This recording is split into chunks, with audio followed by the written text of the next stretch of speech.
Πέρασε. Μόνη σου είσαι? Ναι, ναι. Έλα.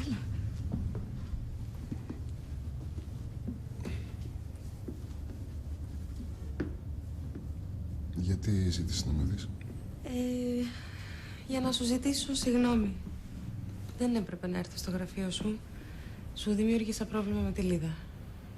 Όχι, κανένα πρόβλημα, άλλη μόνο. Μη μου λες ψέματα, σε παρακαλώ. Ο τρόπος που μου μίλησε δείχνει ότι υποψιάζεται, ας πούμε, ότι υπάρχει κάποιος δεσμός μεταξύ μας.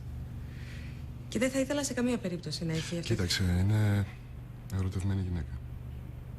Μπορεί και να ζηλεύει μια όμορφη κοπέλα σαν εσένα.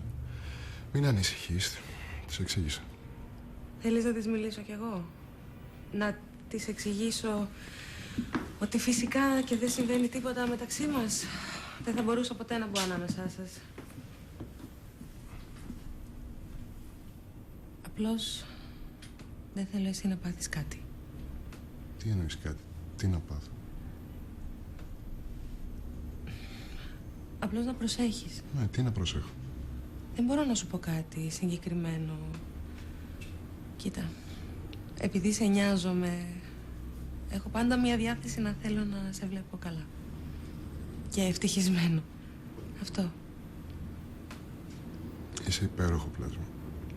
Και εγώ θέλω να σε βλέπω ευτυχισμένη και να μ' αφήνεις να σε νοιάζομαι λίγο.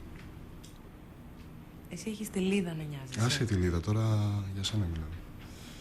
Θέλω να σε νιώθω κοντά μου και να μ' αφήνεις να στο δείχνω.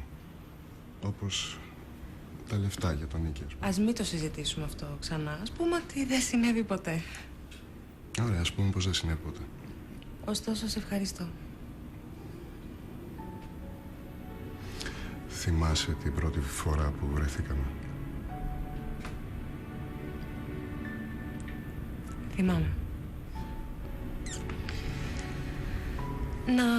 Να σου προσφέρω κάτι να πιείς? Τόση ώρα είσαι εδώ και...